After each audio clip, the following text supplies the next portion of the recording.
The Rough Drafts podcast is sponsored by Unicorn.com, the world's premier esport betting site. Log on today to bet on all your favorite esports titles at the simple click of a button. Choose your game, choose your team, earn unicoins, and who knows, maybe you'll earn enough to enter to win any number of fabulous prizes, such as Logitech peripherals or CSGO skins in their marketplace. Unicorn.com. Log on today.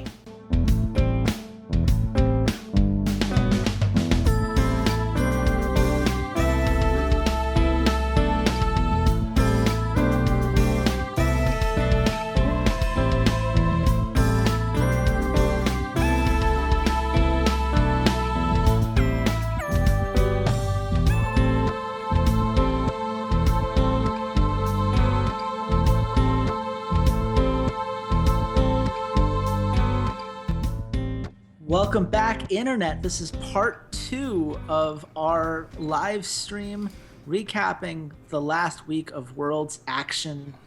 We got all of the negative out of our system, talked about 4 teams that really didn't have much to say, and really got to let our feelings out about Taiwan and Weldon/TSM in particular. And now we're here to talk about fun things. These are the quarterfinalists, Walter. This is, of course, Walter Ceades Fedczuk, my good friend and co-host, for those of you who weren't there for part 1. Say hi to the nice people at home, Walter. Hi, nice people at home. How are you doing? I did not realize that this was Robot Walter. Is the regular Walter still on break? Yeah, I think so. Fair enough. Well, I think regular Walter will be back in store when we get to talk about this first quarterfinal series. Samsung Galaxy, the Group D winner at 5-1, the proof that the gap with Korea and the rest of the world has not closed, versus the last great North American hope, a team that somehow slipped on a banana peel about 8 times in that last second week and fell backwards into the quarterfinals from Group B. Walter, what are your initial thoughts when you saw this matchup get drawn?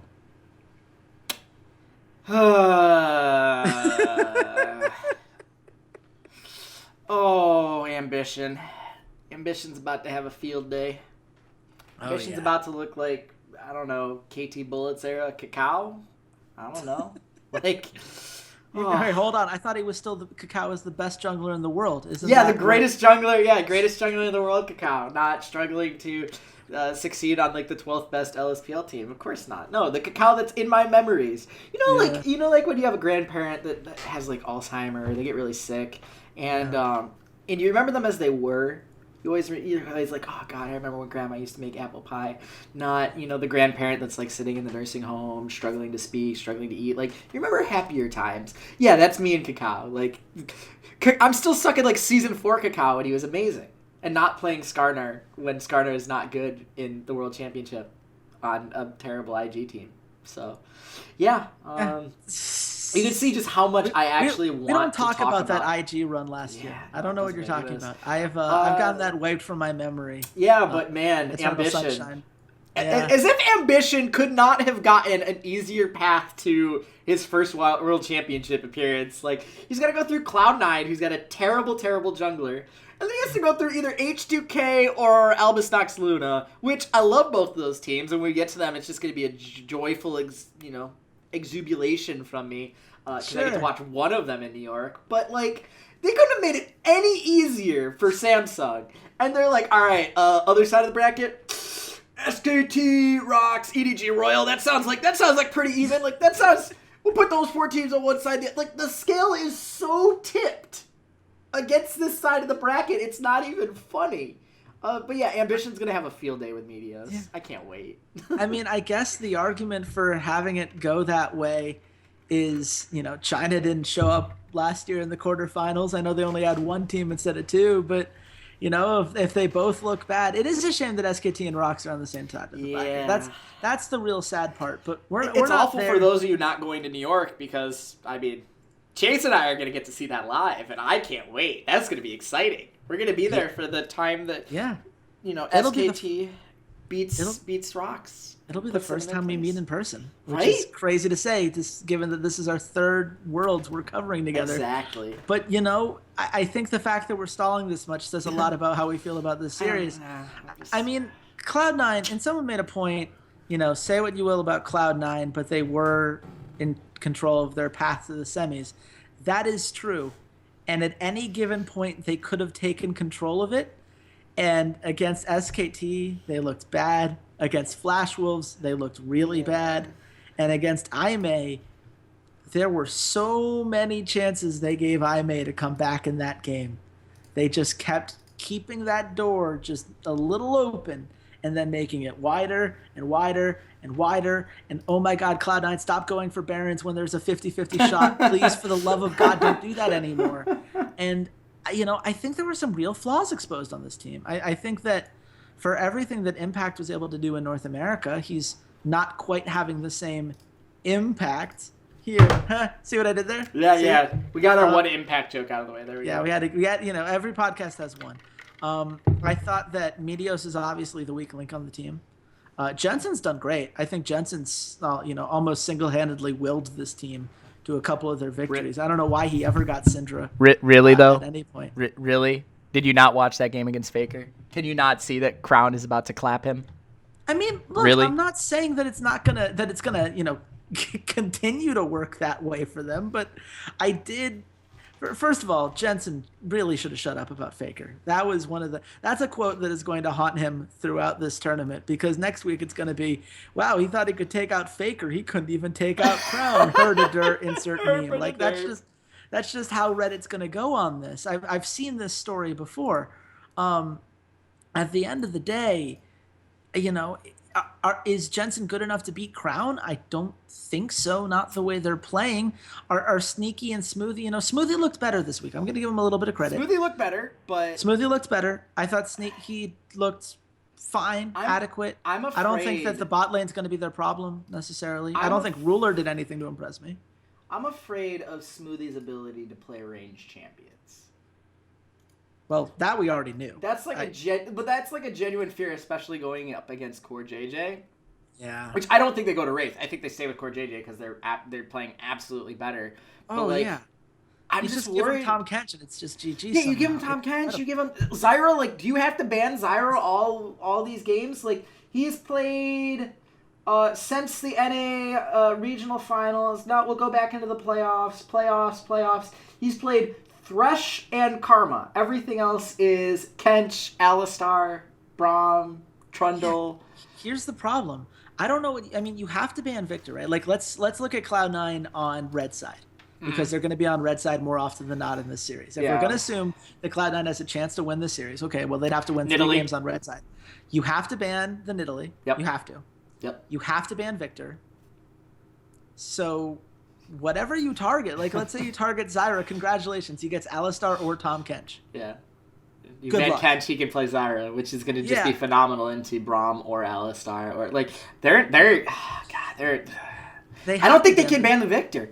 I don't think they can ban the Victor. They have to, but I don't know if they can. That leaves too many power picks up. Look, on blue side, Cloud9 can first pick the Victor, but I think Crown, if anyone knows how to counter the champion, it would be the guy who's mastered it by this point, right? Like, I don't imagine that being Jensen's path to success. I don't know, man. It looks really bad on paper. It's just looking at pick and ban in particular, which was not Cloud9's strength in the first place. I made fun of Parth earlier, but really it's people in glass houses, because Reaper really let me down with his preparation for this week. Even on blue side, I think that Cloud9 has to ban the Nidalee. Like, Meteos proved he can play Nidalee, but then again, can he really play Nidalee? Like, yeah. Do you want to first pick it? Are you willing to first pick it and let Samsung get first rotation, whatever 2 things they want, knowing that they don't have to lock in a jungler early, and knowing that Ambition can play literally any of the champions you leave available for him, and probably pretty darn well. Yep. Ambition's Lee Sin is just as scary as his Nidalee, in my opinion. I mean, maybe that's what you do, is you just you try to ban out Core JJ on blue side, and you ban the Victor, you ban Tom Kench, you ban Zyra. You ban the Zyra, and then you first pick Alistar. Maybe that's the way you do it on blue side. and you just tell him. Or JJ just plays Karma then. Well, yeah. I mean, I didn't say it would work. Yeah. I just said that maybe that's what you do. I mean, that's plays Karma or Nami or Yeah, well, Nami. I will say this. Only one team has made Nami actually look good in this tournament, and that's SKT. I think that Zyra might be the new Nami in terms of. But see, now Samson and SKT just get to scrim against each other. Yeah, well, of course. And the ROX Tigers, for the record. There's nothing that says that Samsung can't scrim both of those teams. They won't play until the finals. That's true. That's very true. That's and RNG and EDG. And let's put it this way, right? This is the other side of things. If ROX Tigers and SKT, if they don't scrim Samsung Galaxy, what do you think they're really like gearing up to scrim Cloud9, H2K, or Albus Nox? Right? Is that where the Koreans are going? I have a feeling I know who's getting the scrims with Samsung. Their only problem is that they can only scrim Samsung once at a time, so the other one's going to have to do something. Albus, dude, go scrim Albus Nox. They're probably your best scrim partners. Funnily enough, I'm not sure I disagree. We'll get to that series, but I'm not sure I 100% disagree with you. I find this to be a very difficult matchup for Cloud9 because anything that you would consider a strength is now a weakness in this series. Jensen is supposed to be the guy that you trust to play around, and I don't know how that happens. I'm seeing some people in the chat that, saying, 3-0. I think that's the Cloud9 plan. We should get you a flare for that. 1 game, 2 would blow me away. I think that's entirely fair. I think it's 1. I think it's 3-1 Samsung. I think it's a 3-1. Impact gets 1 game where he goes off and hard carries them. Yeah, absolutely. I mean, this is not a bad Cloud9 team. They're not. They proved in week 1 they are capable of playing smart games. They're resilient, if nothing else. That's 60. They waited for the 68th hour for the Meteos kick, but they kept themselves alive long enough to get there, and lo was it bestowed upon them. And once again, just rubbing my face in that dirt that game would have been enough for Flash Wolves to get out of this group. Not that I'm bitter. Screw you, Flash Wolves. But I mean, look, this is a team it sounds like you need Weldon to help untilt you. Are you still subscribed to his service? I bet that could help you. No, surprisingly I canceled that one. I will say it is one of those things where and you can say, Rasta Duppy's bringing up a chat, like, this whole balancing the groups, it screws up the scrim system. What screws up the scrim system?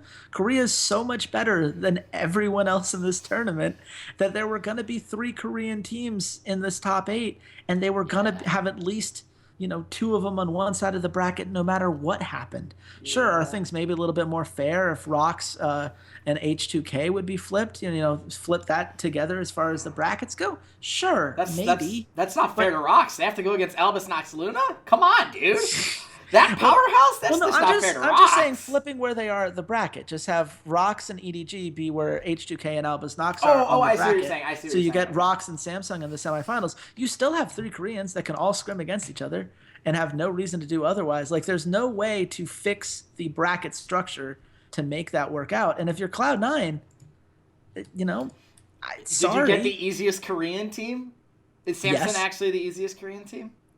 Well, it's an interesting question. Are they actually out of the 3? Do you think, if you had to rank the 3 Korean teams right now, how do you rank them? I'm curious of your answer because I know how I'd rank them. I'm not. SKT is 1. I'm not sold on ROX. Something feels off. ROX. Here's the thing about ROX, and this is why I have such a hard time judging them, right? We make the same note about SKT from week 1 and Samsung from week 1. It seemed like week 1, all the Korean teams just all agreed, we're going to let some of these teams have their best things go through, and let's see if we can beat it. And ROX was the one team to lose in week 2. And they lost to Albus Nox Luna. But they lost 1 game, and they crushed CLG, and in the rematch, they crushed Albus Nox. And that version of ROX Tigers, I think, is the second best team. I think if it's the team, if that was the aberration and the sample size is more about, how they let a team, like, I think personally they just underestimated what Albus Nox was capable of. I think the fact that they got 2 separate Baron steals in that 1 game says a lot about just the awareness that Peanut has and his ability to make plays. I mean, I think they still had a lot of really great engages. They just waited too long to turn on. And I think that ROX maybe they were the weaker team in the group. I think they are the stronger team overall. So I do think that Cloud9 probably got the best draw that they could have had. Does that make it a good draw? No. I don't think playing against any of the Korean teams is a good draw, but, only one team was going to draw H2K, okay? And as it is, you have to look at Cloud9 and say, well, what can they do? And it requires, Meteos makes some... Meteos has had the greatest series of his career. He has to just channel season 2. Like, can he get Maokai? Can we get the season? Like, can he absorb some of? You're talking season 3, and that was Zach. Yeah, you're talking hard farm Zach. Which Zach is going to be that's just, they're going to ban out the Zach. They're going to have him play Elise or whatever. I haven't seen it just doesn't. It just doesn't work out well. It really relies on Meteos needs to be a god and get. Yeah. All of his lanes ahead, and then they need to get to team fighting, which I think Samsung is better at team fighting. And someone else rough. In the chat, Yardle0010 pointed out that maybe they can play that bot lane really well, and maybe that's the path. Is that Sneaky has one incredible game, and Jensen has one incredible game, or maybe Crown's put on a less comfortable champion, and maybe that's how they get to 2. But I don't see it coming to 3. Rasta Duppy just tried to tilt me super hard in chat by asking, can Smoothie play jungle and Meteos support? I have seen it work. Unfortunately, I think that Samsung is not Flash Wolves. I think Samsung is a good team, and Flash Wolves are heartbreakers. But, who knows? Anything is possible in this world. I say Samsung 3-1. Yeah, I say Samsung 3-1 as well. I think that Cloud9 are good enough. They'll take a game. They'll do enough where, the story on Reddit will be, well, we didn't win, but we kept it close. And, Samsung looks really good. Maybe there'll be a big challenge for whoever gets out on the left side of the bracket. And then when that team gets 3-0'd in the when they get 3-0'd in the finals against SKT or ROX, we'll just forget that this conversation and this side of the bracket. Oops. But, my bad. We're going to move on to the second series being played on this particular week. It's SK Telecom. Speaking of SK Telecom. Oh, boy. They play Royal Never Give Up. Oh, boy. This is a series that absolutely intrigues me because Royal Never Give Up looked like they had given up throughout the entirety of the second week. And again, you weren't watching live. I watched this live. Their game against Splice, they looked like they had no idea what macro play was. Looper looked like a walking disaster area. MLXG looked like he forgot what pathing was and just was leaving his solo laners to die, which is a problem because Xiaohu was more than willing to oblige, and Uzi and Mata had the same synergy problems that I pointed out when I previewed this team with you. It was all of their worst nightmares coming together, and then they played TSM, and suddenly everything's fine. Everything's gone. It doesn't matter. It's, whatever. I mean, do we think that the RNG that showed restraint and showed patience against TSM and earned that victory, do you think that Royal Never Give Up, can that version of that team show up again? Hell no. Hell no. Xiaohu, they're going to go on such massive tilt from how badly Faker is going to spank Xiaohu. Granted, Faker's looked mediocre at times. Let's be honest. There have been some times where Faker has looked like he's not trying, like he's pulling a LeBron. He's, pulling back on the speed a little bit. He's like, I'm saving myself. I want to relax. No Look, problem. You got to save your minutes when you're playing in the playoffs like this, right? Yeah, Faker's a 4-year veteran now of this whole thing. You can't throw your whole minutes in every. Yeah, but God, man, he's going to come out and he's going to spank Xiaohu so badly. This is going to be awful to watch this. Uzi and Mata are going to be going against a lane against Bang & Wolf where it's not like they can really abuse that lane. Bang & Wolf are pretty intelligent. They're pretty smart. They're not going to go for really, really stupid trades onto Uzi and Mata. Looper versus Duke feels like a toss-up. Either one of them could carry it at either point. It seems like SKT and Royal are not very willing to let either of them carry. And then the jungle matchup, Blank versus MLXG, I would give RNG a slight advantage on that. But man, for some reason, SKT just keeps rolling with blank. They just keep rolling the dice on him and going, we trust him. We believe in him. This guy's been our scrim guy. Like, we'll get through this. He did go 5-0-10 in his first game of the week and got the MVP. And in the second game, he showed more synergy with Faker than I have ever seen in the 2 years that I've watched them play together. Yeah. Blank stepping up. He is. That's the terrifying part. Now, granted, I think it says a lot that when SKT is like, we need to stop the Korean killers. We are tired of this whole thing where Flash Wolves always beat us this year. They put in Banky. I think that says a lot. I think the thing that is worth remembering is that if they start falling behind for any reason, I think that you're going to start seeing Banky come in and just close this out because the synergy there is so huge. Bring in Mo. And yep. The 2v2 between Banky and Faker versus the 2v2 of Xiaohu and MLXG, there's a reason that the Twitter analysts have started calling him MLXD. Yep. Like, that's just not been working out for them. And in the top lane, you would say, well, Duke's the weak point, right? Maybe you attack Duke. Okay. But Looper looked like one of the worst top laners in this tournament last week. Yeah. It was really an issue here. And I don't know what they're going to do about the jungler, but whether it's Blank or Banky, both of them now have a very clear target in Looper, because Looper just seems to, I hate using this phrase because it's not real analysis, but he seems to int a lot. If he doesn't get the resources that he wants, if MLXG doesn't gank for him often enough, he just says, screw it, I'm doing it on my own, I don't care, I won't ward, I won't whatever, oh wait, now I'm dead. Like, that's just what he does. He just is caught in these terrible situations, and he pushes up way too far, and there's such easy mistakes to avoid. It's what makes him such a frustrating player to watch, because, we've seen him on things. Like, what he really needs to do is just break out the Singed. He did it in the regional the summer semifinals against IMA.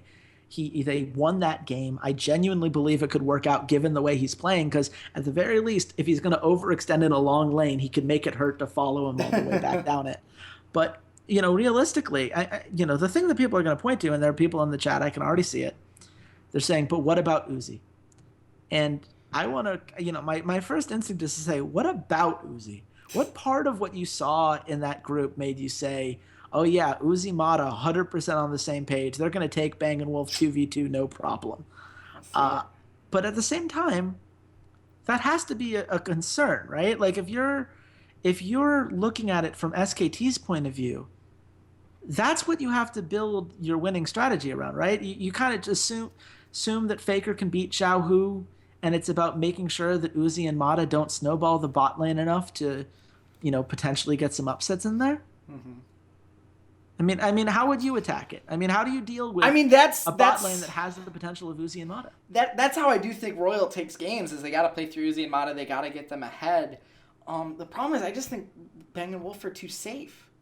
I think they understand that that's the Royals win condition. It's not going to be Xiaohu beating Faker. It's not really going to be Looper beating Duke. It's going to be Uzi. Like, you look at Royal, you know it's going to be Uzi. TSM knows it's going to be Uzi. You look at all their games, it was through Uzi. It was getting Uzi that slight advantage and then getting into the team game and playing around Uzi and letting Uzi do Uzi things. Yeah. And I just think SKT, Kakoma, and the coaching staff and the players are just intelligent enough to go, all right, this is where the pressure point's going to be. This is where they're going to put all of all their advantages. I think they're going to try and get Bang & Wolf onto really, really safe lanes. I think we definitely could see, like, Ezreal Alistar, Ezreal Nami. Like, I think Ezreal is going to be really, really key for SKT. I think that's really what they're going to organize their entire strategy around, is let's make sure that we get Bang Ezreal so he can get himself out of situations, and then we get Wolf onto something that he can rotate around the map, he can make some plays, and we basically just say, you're not going to kill an Ezreal 3v1 or 1v3 under tower, 1v2 under tower. We'll just let him farm, do that. We're going to make plays around the rest of the map. We're going to make you play, 3v4 on the rest of the map, or 4v2, or, whatever. So I think SKT is an intelligent enough roster that nothing that Royal throws at them is really going to catch them off guard, unless MLXG has a revolutionary performance and can take advantage of some of the deficiencies that I think Blank still has. And let me put it this way, right? People have attacked the SKT bot lane before. We've seen it in Korea. That was something that a lot of teams would try to do. They would try to catch Wolf when he was roaming out of position. They would try to keep Bang down early in the hopes that, at that point you only have one real huge carry threat on SKT, and then it just becomes kill Faker win team fight, which is one of the reasons why KT Rolster did beat them in these summer playoffs, is because they were able to, get enough of that, get enough of a lead with Someday, have Fly keep even enough with Faker, and then just have Score go pick on that bot lane whenever they made a mistake. And that was KT's path to victory. The problem is, I don't know if MLXD, I just called him MLXD, I called him the meme instead of his real name, MLXG is up to the task, and that his pathing is going to be so on point that he's going to catch Bang and Wolf off. I think the key champion, and this is the thing, if SKT is smart, you just ban Lee Sin against MLXG. Just ban it. It's his best champion. It's the one he's been playing for forever. You don't need it for either Blank or Bengi, whichever one you choose to start. And that's the one where he can get behind, Bang or Wolf, kick him out, let the bot lane siege on top of him, then have, Zhao Hu roam down, get the 4-man roam down there, get the bot tower for first brick, and try to snowball off of that. That, I promise you, that's going to be their strategy. And one, Koma's smart enough. He knows that that's their path to victory. The warding is going to be intense in that bot lane. They're going to put so much time and energy into making sure that they can't possibly get caught out that way. Yeah. And two, the amount of resources that you're going to pour into that, MLXG has to hit every single time.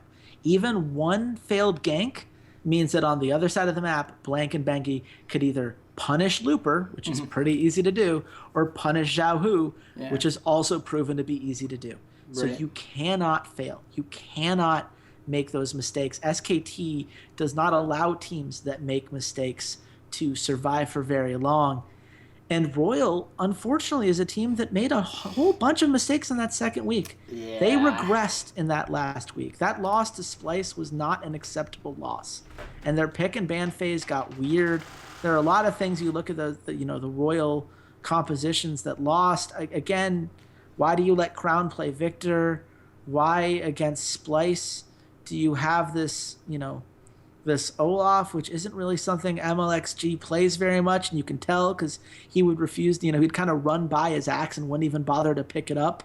Like, he forgets how that affects his cooldown. Like, it just, there were just simple little mistakes that just kept piling up, and macro decisions about where to roam, and, they're either predictable or they're a mess. And either one of those is going to be a problem. Now, Uzi has made a whole bunch of great individual plays in the past.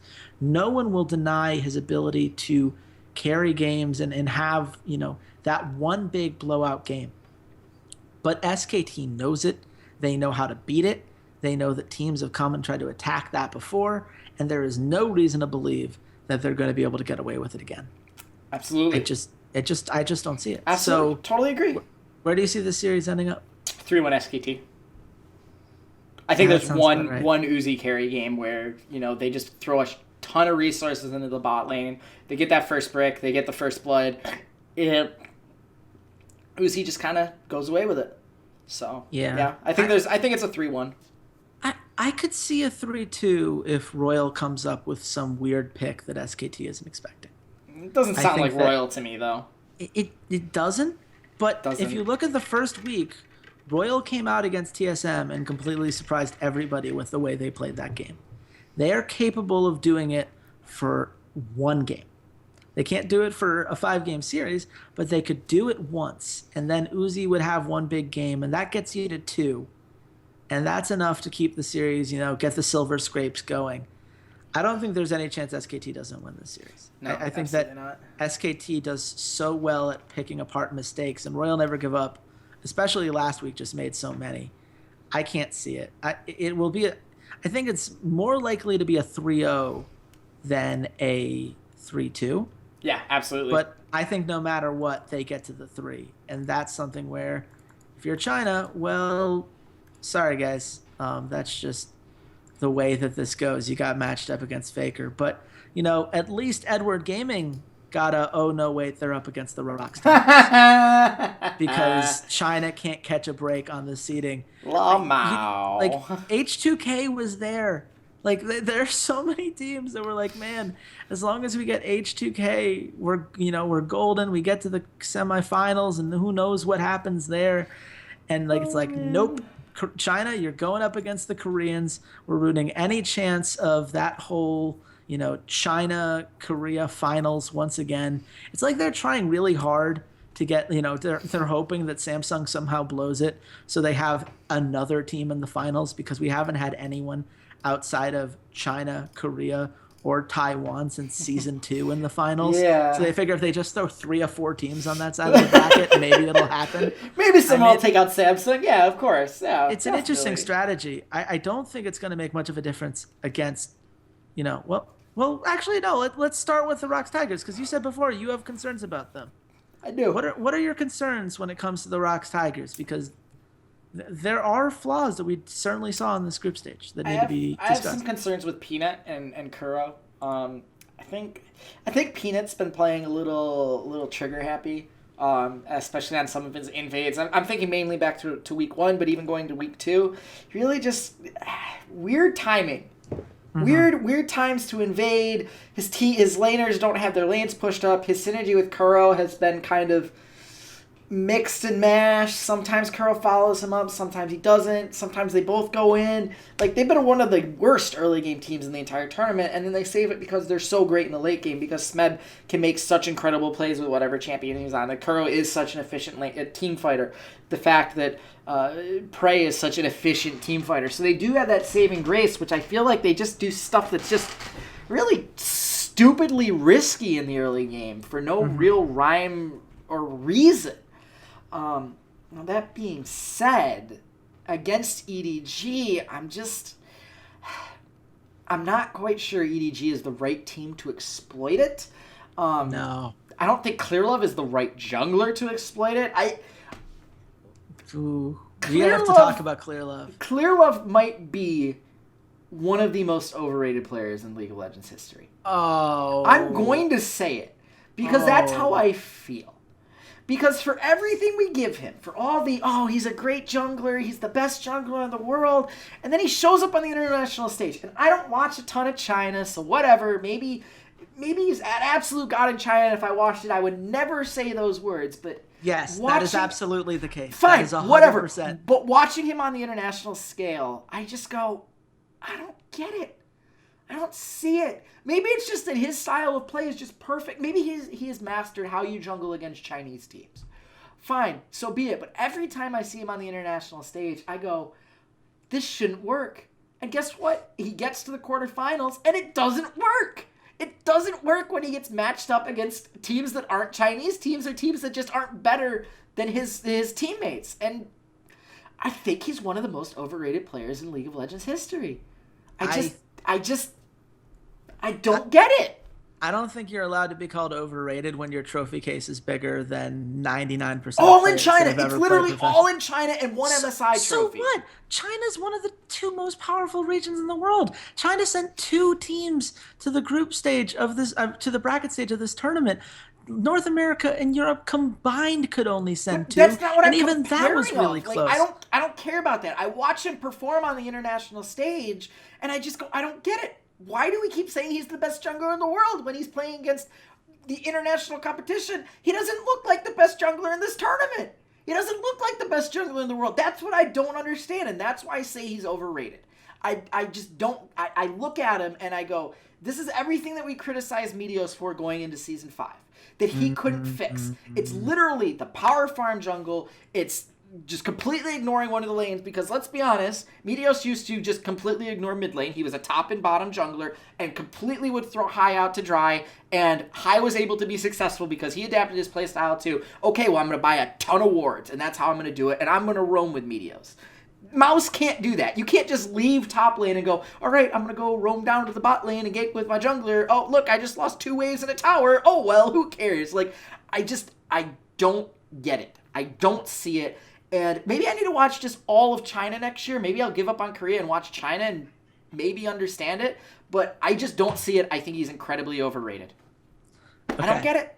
I'm just going to give you a list of the number of champions in which he has a 90% win rate or higher. I don't care. You're going to tell me all this stuff. It doesn't change my perspective of when I see him on the international stage. He flares out in the quarterfinals, and I don't understand why we don't criticize this guy the same way we criticize Forgiven for never making an international event. Because the way we criticize Doublelift for never winning anything. Like, not he can have every title in China. Not getting to an international event and not getting to, past the group stage is very different than continually getting to the bracket stage every time he's been at the tournament and doing well enough that we keep seeing him there. That's not, you're talking about, he has consistently been the key player, the most important player on a top 8 team in the world since back at season 3 when he was on World Elite with Messiah and that company. The guy has been an all-star for 5 years now. Since back in season 2, the guy has been a legend, has pulled in more first-place finishes in China than any other player, and has done well on the competitive stage enough that we have to keep talking about him in the bracket stage. Now, there's this problem that we have, and this always happens when you don't follow a region closely enough, which is when people talk about how awesome a player is, and you haven't seen it, there's just hype and hype and hype and hype and hype. It's the Karza problem for last year, where everyone's like, yeah, Karza's good, but he's not as good as everyone made him out to be. Which was absolutely fair, because if you heard about Karza, the only thing anyone ever said about Karza last year was, Karza's the best jungler. Karza's an amazing jungler. He's so aggressive. He makes so many plays. He does this, that, and the other thing. Because people have to try to get across an entire split into a few sentences, because those sound bites are all people are going to remember. And the thing about ClearLove that you have to realize, it's not just that he makes plays. It's not just that he's been the primary shot caller on pretty much every team he's played for 5 years.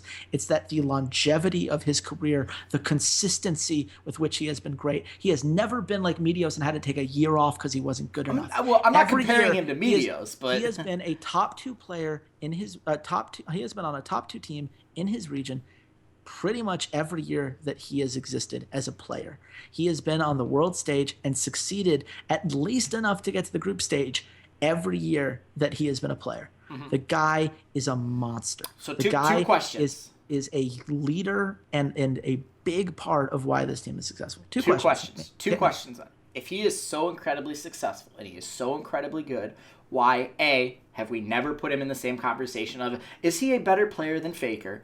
And 2, why have his teams outside? I will give you the one MSI tournament, fine. But why have his teams been so poor on the international stage? That is my two questions to you.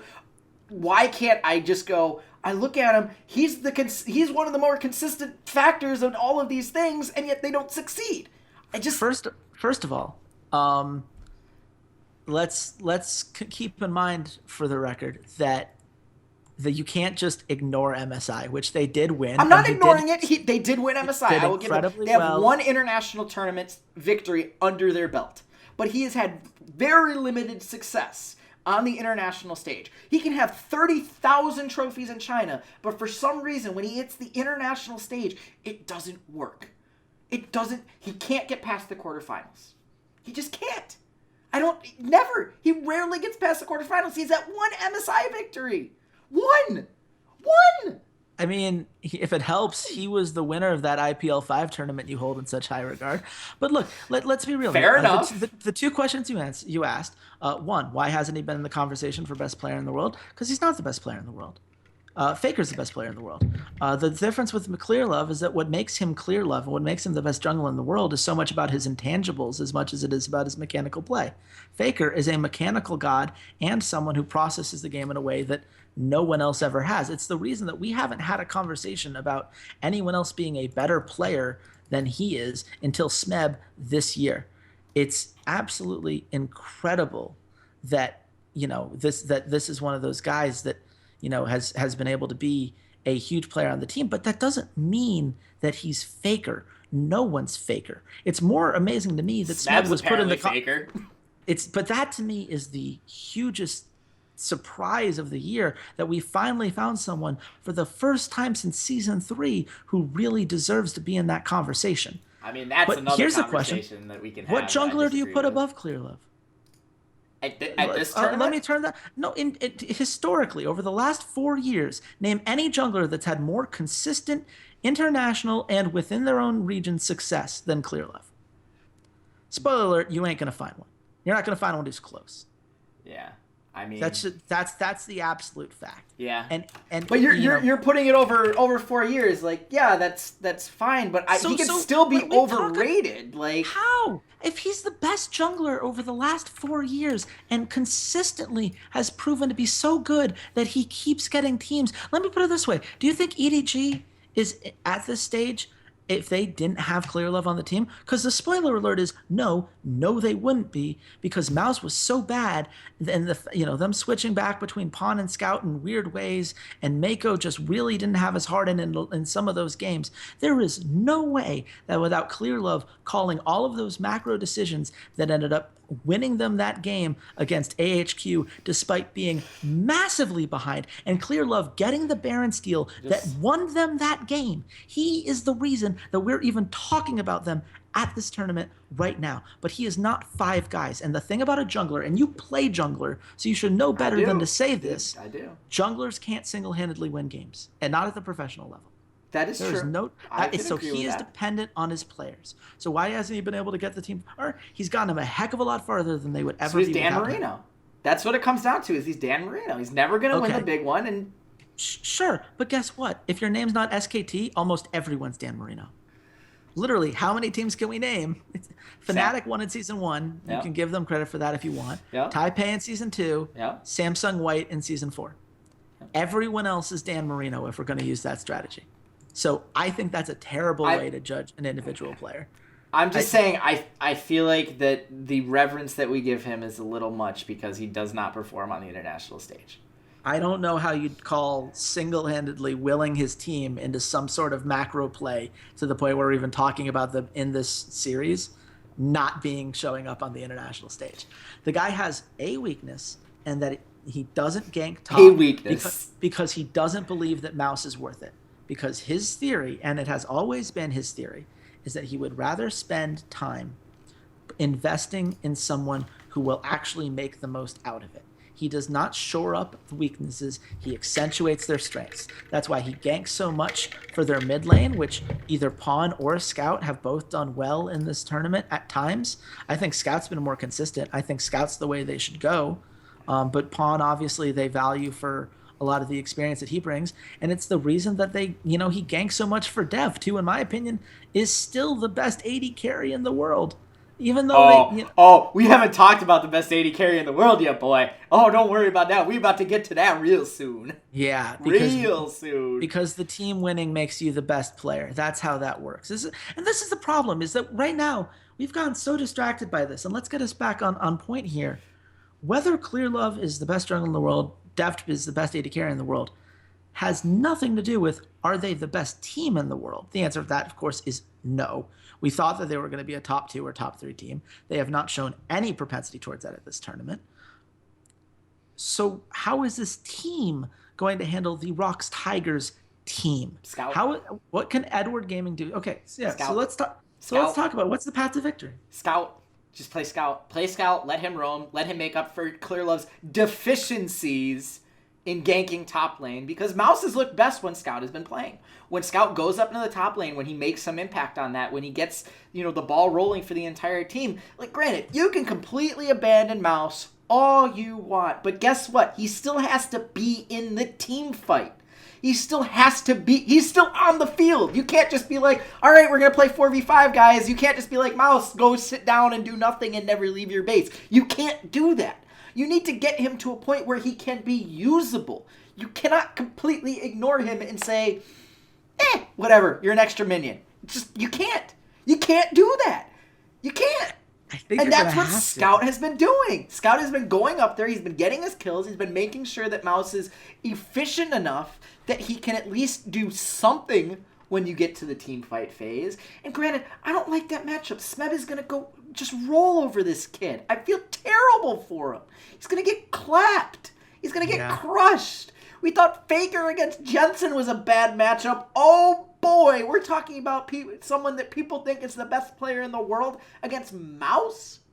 Which for the record, I'm going to make a side point about Mouse because, again, apparently Reddit just never watches China either. So I'm going to call him out on something. Someone made a point of like, oh, guys, we shouldn't be giving Mouse that hard of a time because he's really a support main. That's what he played before this. You know what he played before that? Mid lane.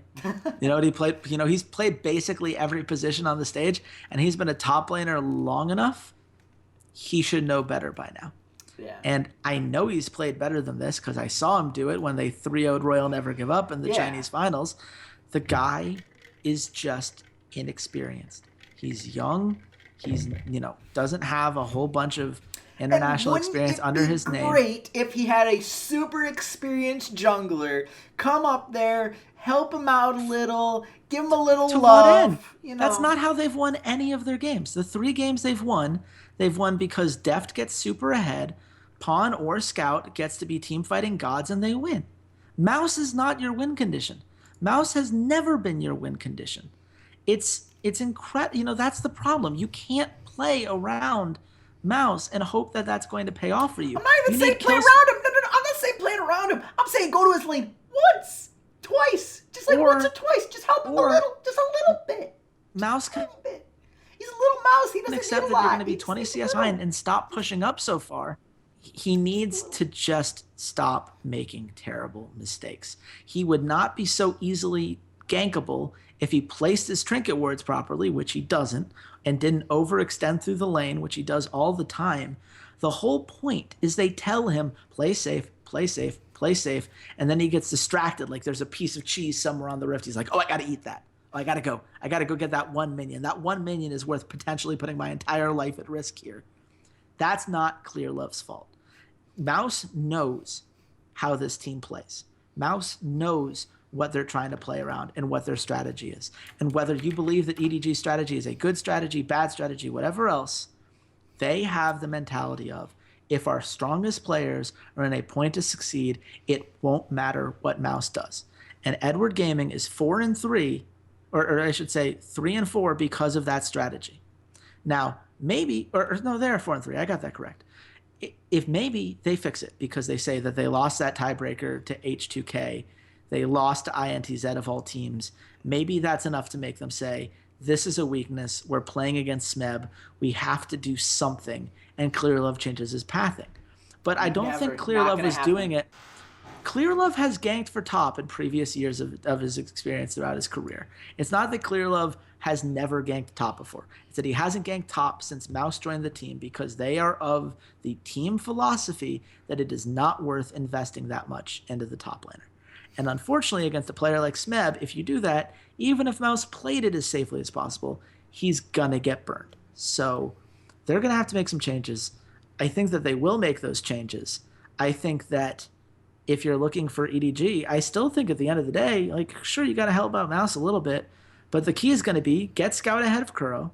And I do think Scout is the correct answer. I agree with you on that, though.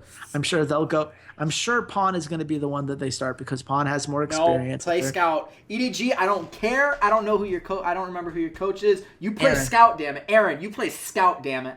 And not because I have unicorns riding on this. You play Scout. You don't dare play Pawn. You play Scout. Scout. SCOUT. I don't know what that is in Mandarin or Cantonese, but like SCOUT. That's the American version. You're in America. It's Scout. Got it? Got it, Aaron? Good. Hey, look, Good. It's Scout. We'll see. I think they value the experience that Pawn has in this kind of big situation. So I think that's what they're going to do. And Pawn has played well. Put your better player in. Put your best player in. Scout has been a much better player than Pawn. I don't even know why they're playing Pawn when Scout played the entire regular season and the playoffs. Like, just go with the guy who got you here. You don't need to bring your ex-girlfriend into this and have like, oh, I got to give her one dance. Like, no, you don't do that at prom. And you dance with the girl you're with. Come on. And here's my defense of ClearLove a second time around. If they lose this series, it's going to be because they're going to make mistakes like that, and that's going to have nothing to do with ClearLove. Because they started Pawn over Scout? Oh, come on. That's a big mistake in your opinion, right? You just begged Aaron not to do it, so clearly you think it's important enough that it's a difference maker. Look, but at the end of the day, let's be real here. It's going to come down to if they're going to win games, it's going to be because Deft and Mako outplay Prey and Gorilla. Yep. Which has proven to be a very tough task. I don't think that that's something that I want. Have you seen how aggressive Deft is? Deft is so aggressive now. Level 1, he's like, I'm going to take Essence Flex level 1, and I'm going to just jump into you with Nom. Oh my god. This kid is fantastic. He is incredible. I cannot believe how he's changed from this guy who is like, I don't want to fight in lane phase. Can I just hit all my minions? Like, don't. Like, you can do whatever you want. Roam the map. Like, I'll just sit here under my tower and farm to. I'm going to kill you before the minions spawn. It's just incredible to watch those two. They're so much fun to watch. It's great. It's great. Yeah. I mean, this is the thing about Deft, right? I told you, he added that to his early game, and now it makes him twice as much fun. And I Yardy in the chat pointed out, they invested a lot of money in Pawn, which is why you're seeing him here. And that is something that we've seen Chinese owners do. Even if the coaches don't like it, they tend to interfere and say, we invested all this money. He's got to be worth it. We have to make sure that we get our investment back. And at Worlds, that's not the time to live off the sunk cost fallacy. That's just not something you can do. And honestly, I think Edward Gaming beating ROX Tigers is not something they can do either. As much as I love ClearLove, as much as I love Scout, I don't think they're built to beat this team. I think Smeb's too much better than Mouse. I think we saw what Peanut's actually capable of when we saw their last 2 games in this group. I think that they really did, and even the game that they lost to Albus Nox, it wasn't because of Peanut. Peanut played amazingly that game. I think that he's going to be just fine. I think that, I think ClearLove's slightly better, but I think that Peanut can absolutely match him head to head in this particular meta. I think Kuro's not going to be a weakness. And I think Prey and Gorilla right now are just so consistent. And if you get Prey that Ezreal, he's shown that he can single-handedly win a game on that as well. Does Mouse show up to the game or just call in sick? I got to be honest. You know how we saw that against Flash Wolves, Aimee looked so much better when they had a Voidless play support and Athena play jungler than when Road was in? I think there's an argument that you start Pawn in the top lane. And just say, screw it. We'll play AP top laners. Top lane Vladimir, bring it back. Let's do it. I think that might be better for that team. I'm only like 70% joking. I genuinely believe that might be a strategy that would work out for them, but I don't think they're going to do it. I just think that the ROX Tigers that we saw at their best are the ROX Tigers that are going to play in this group, because if nothing else, ROX Tigers have been fueled by one and only one thing for a long time now, and that is getting to play SKT and beating them. And if you think ROX Tigers are going to pass up an opportunity to play SKT in the semifinals when they're playing an Edward Gaming team that has displayed so many flaws that even a team that is as hapless in the mid game as H2K can exploit, I'm going ROX. I think it's a 3-0. Oh, I have ROX 3-2.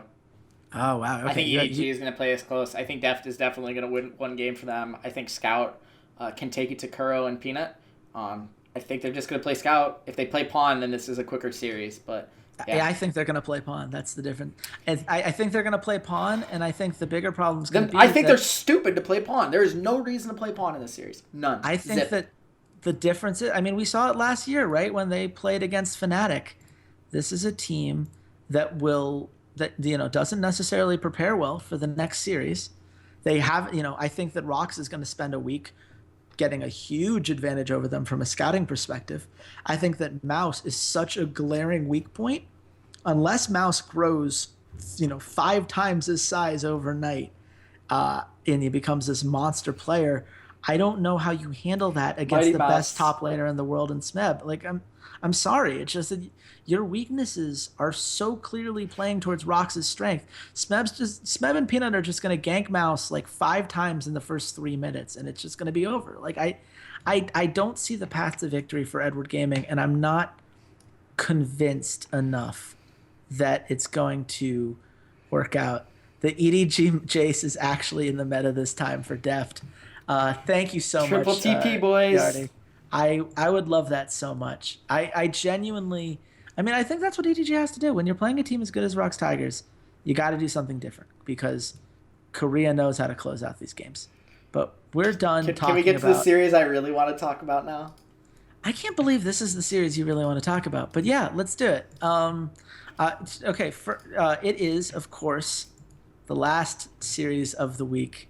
It is the H2K Gaming 5-2 in Group C. I sold TSM to the devil for this series, boys. Albus Nox Luna, Group A 4-3. G2 ruined their chances of having Albus Nox as a 1 seed, which would have been about 1,000% more fun for the bracket stage. But here we are. Walter, let's keep our analyst hats off for a couple seconds. I have no analysis for the series. I literally have no analysis for the series. This is me gushing fanboy joygasm. I'm so excited for this. I wish this was going to be the series in New York, but you know what this does? This just means I get to watch one of these teams lose to Samsung in New York, which I'm totally fine with. And I don't know which one I want more. I don't know if I want to see Forgiven play live or if I want this Albus Nox Luna train to just keep rolling and them to beat Samsung and then have to go against SKT and Faker's going to be looking at them. And Likkrit's going to be like, hi, Dad, I'm home. Get it? Esports God, Esports Jesus. Everyone get it? Yeah. Okay, good. Yeah. I just had to make sure. The joke. Yeah. I have no analysis it's a lot for this. funnier I don't when you care. explain it, don't worry. I don't care who wins. I don't care who loses. I don't care what happens in this series. Nothing. It's awesome. It's awesome to me. It's amazing. As a pure fan of the game, nope, this is everything you want from Worlds. This is what you hope for. You have the true underdog story in Albus Nox Luna, a team that people thought was so bad. They were ranked 16th across the board in pretty much every power ranking, including our own, admittedly. Yeah, absolutely. A team that was so bad that they had to play World of Warcraft Legion heading into the tournament because no one wanted to scrim them. A team that was seen as so bad. I mean, I've played these guys before in scrims. I never, ever thought they had this level of competition within them. The level they're playing at is incredible. And more importantly, it's sustainable. And their wins, they didn't win because of cheese. They didn't win because they did some crazy thing. Sure, they made a couple weird picks, but Likkrit's champion pool is just weird, which is fine. I hope he never plays Braum again. Still don't know why he did that in that last game. But regardless of what, this team just out-team fought the ROX Tigers at times. They absolutely outplayed CLG start to finish. That game, the second one on week 2, was a 33-minute thrashing. Oh, that was a pure victory. There's no cheese you can blame on it. There's no, oh my God, CLG, could have, if only they'd not gotten caught out at level 1. No. They outplayed them. Albus Nox has outplayed teams. And that's something that I never thought I'd be saying. But here we are. And, I already brought up the Chakrez tweet in part 1. H2K will be paired with Albus Nox and they will lose. I'm kind of inclined to think I think it's in play. I think it's genuinely in play given the strengths and weaknesses of these teams. But, before we get into that analysis, I do want to talk on the other end because I am apparently, according to the internet, a registered Forgiven hater. I did not know this until people told me. There is still room in the pews in the Church of Forgiven, my son. You can come in and repent for your sins. The great Greek God accepts forgiveness from all people. He grants it even. First of all, he has not forgiven anybody. Did you not see his comments about Hybrid this week? Are you kidding me? Which, first of all, Forgiven, you make it really hard for me to like you. When you get to the quarterfinals of Worlds, you're achieving everything you've ever hoped for. You have the best chance you could have possibly asked for to make it to the semifinals, and you use it as an opportunity to trash talk a team you played for a week and played badly on. Really? Just make it easier to like you, man. Stop making it so hard for me to want to root for you because your play is fun. I'm not so convinced by your support. Vander did not look so great in this tournament so far. No. But when you get the Caitlyn, I'll say this about Forgiven. He is the best Caitlyn in the world. I will say that straight up. Best Caitlyn in the world. It is. You have to ban it in every single one of these games. So good. It's incredible. His mechanics are just so perfectly on point. He knows how to dominate the early game and just put pressure down and secure an easy CS lead, even against things like Sivir, who you should think should just default into a CS lead. Not when they're playing against Forgiven's Caitlyn. The guy just knows how to lane, and if he's not knowing how to team fight, he's learning a little bit more every time they win a game. Heretic. I gotta stop you right there because no negative things will be said about Forgiven on this podcast. I will not allow this anymore. He made it to the goddamn quarterfinals of Worlds. We can't hold that over his head anymore. He has been a revelation. He has proven that he deserves to be here. He's proven he deserves to be up in the top 5 of 80 carries in the world. He has bested Deft. Now all he has to do is best Uzi, but that just won't happen. We'll have to have some exhibition tournament for that. His Caitlyn is, correct, the best in the world. He may be the best 80 carry in the world. And you know what? I don't care that he's wasting his time bad-mouthing a support he played with for 2 weeks. I don't care about that because you know what? I read an article last week that was about Tom Brady. And I hate Tom Brady with all my heart. I play against him twice a year for the past 15 years. God, I hate that man. But every time I read articles about him and his mentality and the chip that he has on his shoulder and about why he's so successful, I can't help but go, I want to love you because you're everything I want in an athlete.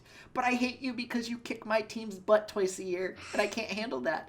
But there is a story by one of his college friends and roommates where he goes, and we're playing like intramural basketball. And, this kid hits a 3 in his face. And he does some showboating. Maybe the 3 goggles. Like, whatever they did back then. Showboating his face. And Tom Brady took such offense to it that the next time down the court, he hit a pick so vicious on this kid. Charles Oakley would have been proud. And he goes, and I swear not, this kid spent 5 minutes trying to peel his face up off of the court. That is Forgiven in a nutshell. You can say one nasty thing about him. You can say, I think his trap placement's pretty bad. He will remember that, and the first chance he gets to throw it back in your face, he's going to do it, and he's going to do it mercilessly, and he's going to drink your tears out of a fine crystal glass. It is amazing. I love rooting for this guy, even though he's the biggest dick on the planet. But I love it. And when he beats Faker and wins a world championship, you all are going to have to bow down at the altar of Forgiven, and I will be there as his high priest laughing at you. I'll just be, I have ascended, my son. There's nothing you can say to me. I don't care how many times TSM now bows out in group stages. Forgiven has a world championship. You can't hurt me anymore, and I will ascend to the heavens, and it'll be great. I can't wait. I love your enthusiasm. I absolutely can. I could say a ton of things. I can say that H2K's mid-game was one of the most embarrassing things that I saw throughout the entirety of this, of all the 1 seeds. H2K looked by far the weakest. I have no idea how you can go 4-0 and make me worried about you. That is incredible. I genuinely, they run around like chickens with their head cut off. Somewhere around like 80% of the 15 to 35 minute mark. They just don't know what to do. They don't know what towers to roam for. They don't know what objectives to take. They'll take these 50-50 barons that are super risky and one day are going to come to haunt them. These are huge, distinct issues that are going to come back at the end of the day. And I don't know how they're supposed to bounce back from that. I don't know what they're going to do that's suddenly going to shift their focus and say, oh, now we know how to close out a game. Because you pointed out after week 1 that H2K was even worse at AHQ at the time at closing out games. This week, they lucked into a lot of closing out games. There were a lot of times where teams just did not punish them. They had bad team fights that took what should have been easy, not even letting their opponents have a chance to come back in the game into games that were pretty close and then would come back with the one big Forgiven play. And don't get me wrong, they have tools to win these fights. Jankos played a lot better this week than he did last week. I loved what he was doing trying to snowball some of these lanes. Ryu continues to be one of the more fun parts of watching this H2K team, and he deserves all the credit in the world for that. His rise was almost as good as Forgiven. It was amazing. His rise is great. He uses the teleports really effectively. And creatively too. The play where he used it to move the minions to the other tier 3 tower to get a little bit more pressure on it. That's something that was, marked down when Rise first came out. I have never seen it done in competitive play. And I just loved seeing it. I think he's incredibly smart. I think that one of the things you really have to worry about with H2K, and we didn't have to see it last week because absolutely nothing. There's nothing to worry about. What do you mean? They did so well, and they never lost a game. The tilt factor, Vander, Jankos, and Forgiven, all very strong personalities. All of them with no experience in a world's best of 5. All of whom, if they're down, let's say they drop a game to Albus Nox Luna that was a very winnable game. Let's say they're up 3 or 4K. They allow a Baron steal by Stayhost, who's been pretty good at those so far, and they lose that game. I'm not convinced. It's not going to happen. No, not going to happen. Don't need to worry about it. Who cares? That doesn't matter. Doesn't matter. It's fate. It's destiny. It is destiny. You know what else is destiny? Albus Nox is the team of destiny. This is a team that brought out Brand and won. This is a team that brought out Tarek and won. This is a team that beat the ROX Tigers. H2K doesn't have a win that comes close to that in quality right now. This is a team that has Stayhost coming out of nowhere and making Graves almost look like a decent jungler. And yet I don't care. It's God-given. The only thing that can beat a god is another god. Did you not watch Wrath of the Titans? And Likkrit is Jesus. He is the god that will come down from Russia and say that I am banishing you to Greek military service so that the world of League of Legends will never see you again. I could see Forgiven letting Brand through just so he could kill him and go, oh, I absolutely your Brand is no good here. I absolutely think he's going to let Brand through because I think he wants to lane against it. That's his whole thing, right? He always believes that he can beat the best of the best. Which, that's just who he is. When he got a chance to play against Deft, he's like, awesome. I want to play against Deft because I want to play against the best. And the first game, he lost that battle. Second time, he won that battle. Third time, he didn't need to win that battle. They gave him Caitlyn. It was basically won before the battle started. But at the end of the day, when you put the analysis hat back on, there is one thing that is undoubtedly true. H2K's biggest weakness, that mid-game, knowing where to go, making macro decisions, putting emphasis on the right objectives at the right time, that's Albus Nox's strength. Albus Nox has not been a particularly great laning team. They have been a great team fighting team.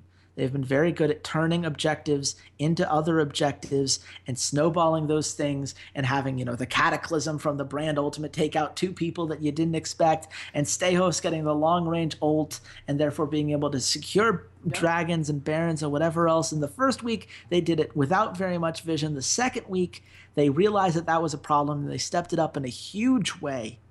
This is a good team. This is a very good team from Albus Nox. Are they better than H2K? I don't know. Here's my worry. I want to interrupt you because I do have a stat here that I'll pull out. Tim Sevenhusen, I think, mentioned something earlier that H2K won every single game that they got first blood in. H2K had a 71% first blood rate. Chase, 2 teams had better first blood rates than H2K without looking. What are their names? First blood rates above H2K? Yes, there are 2 teams. What are their names? I'll give you a guess. Ooh. I'll give you a guess. 2 I would say, if you're looking at first blood, I would say SKT. Nope.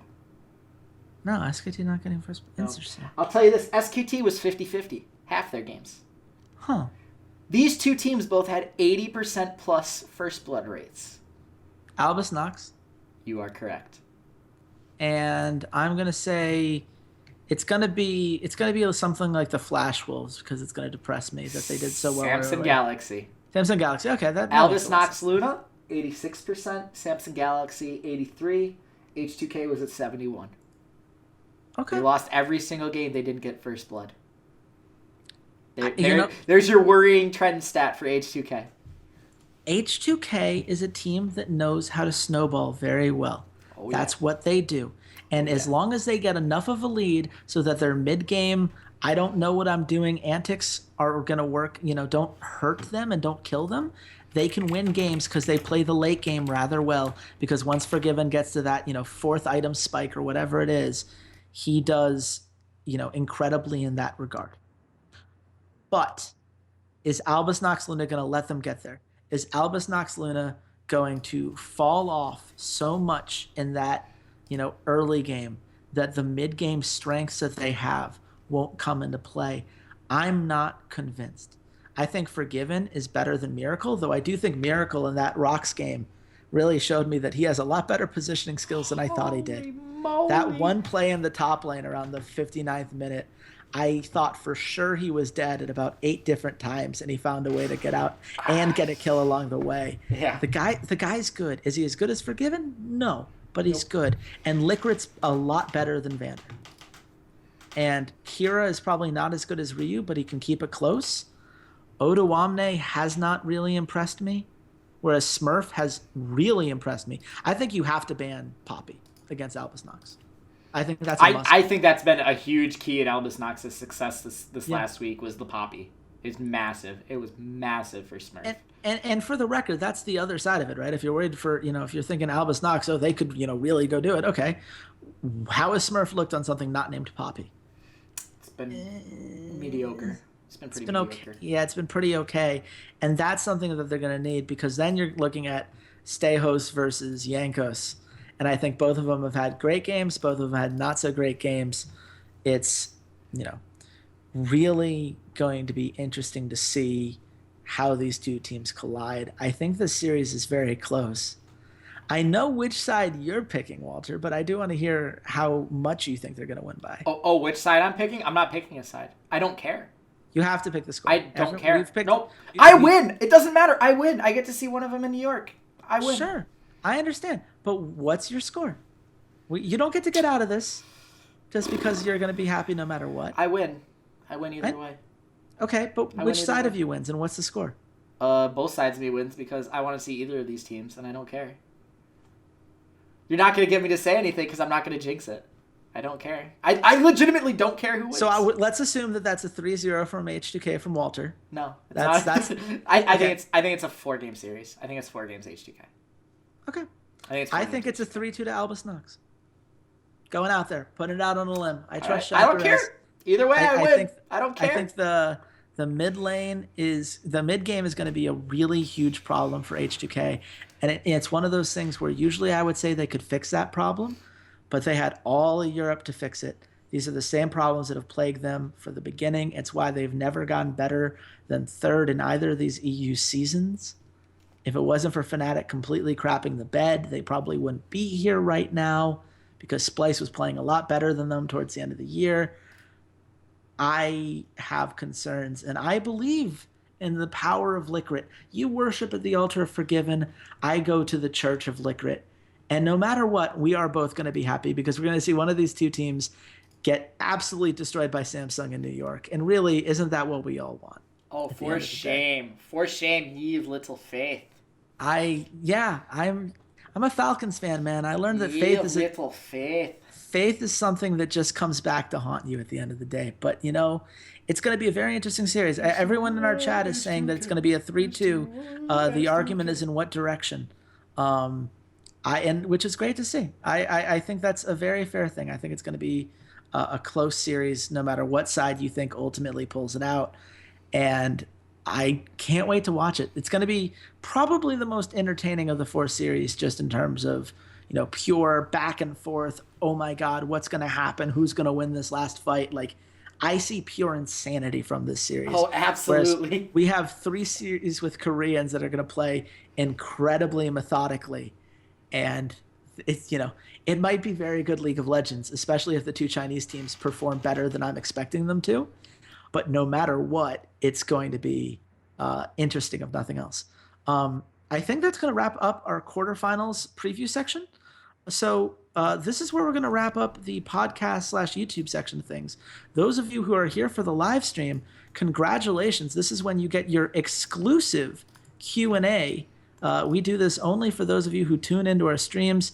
And if you're one of those people who's listening to this either on soundcloud.com/esportsroughdrafts or on iTunes, if you search for Rough Drafts on the podcast section there, or perhaps even watching it on the YouTube if you search for Rough Drafts as a channel there, and you're like, oh man, I would have loved to hear and ask questions and have you guys answer them. Well, be sure to tune into our next live stream. We post all about it on our individual Twitters, as well as, if you just subscribe to our Twitch, twitch.tv/roughdraftspodcast, you'll always get pinged when we go live. Follow it. No subscription yet.